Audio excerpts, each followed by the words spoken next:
Sorry, keep quiet. Start kar. نحمده ونصلي على رسوله الكريم. قال تعالى في الكلام المجيد شهر رمضان الذي انزل فيه القرآن. صدق اللہ العظیم. محترم سامعین کرام، اساتذہ کرام اور طلباء کرام، رمضان المبارک کا مہینہ چل رہا ہے اور ماشاءاللہ آخری عشرہ جو ہے شروع ہو چکا ہے، اور اللہ کی رحمتیں، اللہ تعالیٰ کی مغفرت، اللہ تعالیٰ کی جو ہے اپنے بندوں کو دوزخ سے نجات کا ذریعہ بھی چلتا جا رہا ہے، اور یہ موقع ہیں کہ ہم ان موقعوں سے فائدہ اٹھائیں. اور اعتکاف کے بارے میں بھی کچھ باتیں کی تھی میں نے، اور آخری عشرہ میں خصوصی طور پر جس عبادت کا ذکر کیا گیا، جن راتوں کا، وہ ہے لیلۃ القدر. حضور صلی اللہ علیہ وسلم کی طرف سے اعتکاف بھی اسی وجہ سے آپ صلی اللہ علیہ وسلم نے کیا کہ لیلۃ القدر کو تلاش کیا جائے. اور لیلۃ القدر جو ہے ایک مخصوص رات ہے، جس نے وہ رات پا لی اللہ تعالیٰ کے ہاں وہ بہت کچھ جو ہے اجر و ثواب پاتا ہے.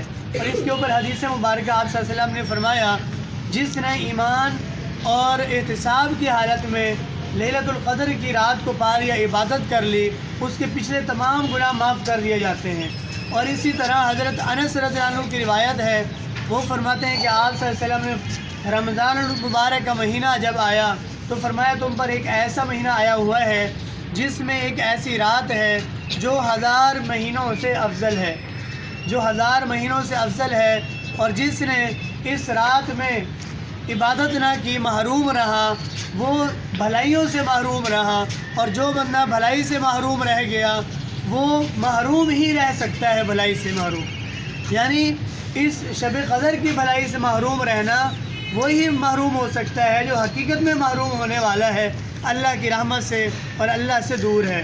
تو اسی طرح اور بھی بہت ساری احادیث مبارکہ ہیں. تو شب قدر کے متعلق روایات میں آتا ہے کہ آپ صلی اللہ علیہ وسلم نے بنی اسرائیل کے کچھ لوگوں کا ذکر کیا. بعض روایات میں آتا ہے کہ انبیاء کرام کا ذکر کیا اور فرمایا کہ انہوں نے 80 سال جو ہے نا جہاد کیا اللہ کے راستے میں.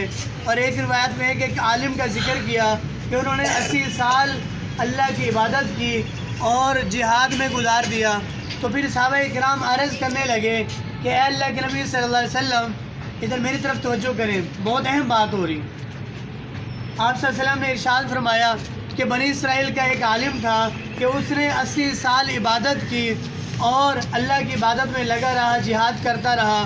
صحابہ کرام عرض کرنے لگے اے اللہ کے نبی صلی اللہ علیہ وسلم، ہماری تو اتنی عمریں نہیں ہیں، ہمارے تو اندر اتنی ہمت طاقت نہیں ہے، ہم اتنی عبادت بھی نہیں کر پاتے، تو پھر ان کی 80 سال عبادت اور ہم کیسے ان کا مقابلہ کریں گے؟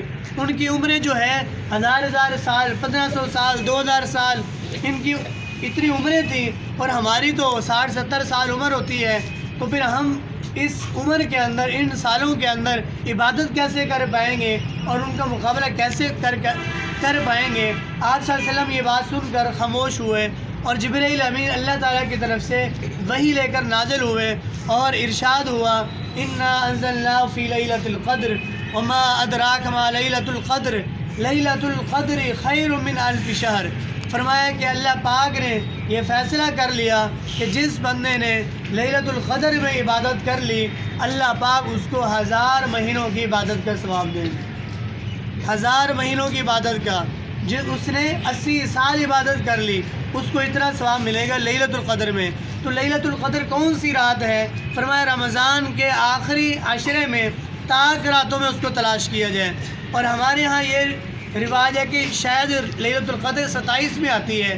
آپ صلی اللہ علیہ وسلم نے فرمایا کہ نہیں، رمضان کے آخری عشرے کی تاک راتوں میں اس کو تلاش کرو. 21، 23، 25، 27، 29 ان راتوں میں عبادت کی جائے، اور جس کو مل گئی اس کے لیے اللہ پاک کی طرف سے 80 سال کی عبادت کا ثواب لکھ دیا جاتا ہے.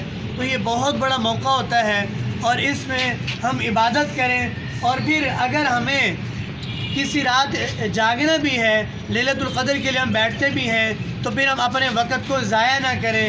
اس میں صرف جاگنا مقصد نہیں ہوتا، اس میں باتیں مقصد نہیں ہوتی، بلکہ اللہ کی عبادت کی جائے، یکسو ہو جائیں، اللہ کے ساتھ لو لگا لیں اور اللہ کی عبادت کی جائے. ہمارے ذہن میں یہ ہوتا ہے کہ ہم نے جاگنا ہے، ساری رات جاگ جائیں گے، لیلۃ القدر کے نام سے، اور اس میں ہم عبادت نہیں کر پاتے، اس کے اندر ہم وقت ضائع کرتے ہیں، باتیں کرتے رہیں گے، تو پھر ہم لیلۃ القدر کے لیے اگر ہم جاگتے ہیں تو پھر ہم کوشش کریں اس میں اپنی فضول گفتگو سے پرہیز کریں، اور اللہ کے ذکر کو، قرآن پاک کی تلاوت کو، اور اسی طرح استغفار، ذکر، ان چیزوں کے ساتھ اللہ کو یاد کیا جائے اور رات کو منایا جائے۔ اللہ تعالیٰ سے دعا ہے اللہ تعالیٰ ہمیں ان راتوں کی قدر اور لیلۃ القدر جو ہے ہمیں نصیب فرمائے اور ان عبادات کو قبول فرمائے۔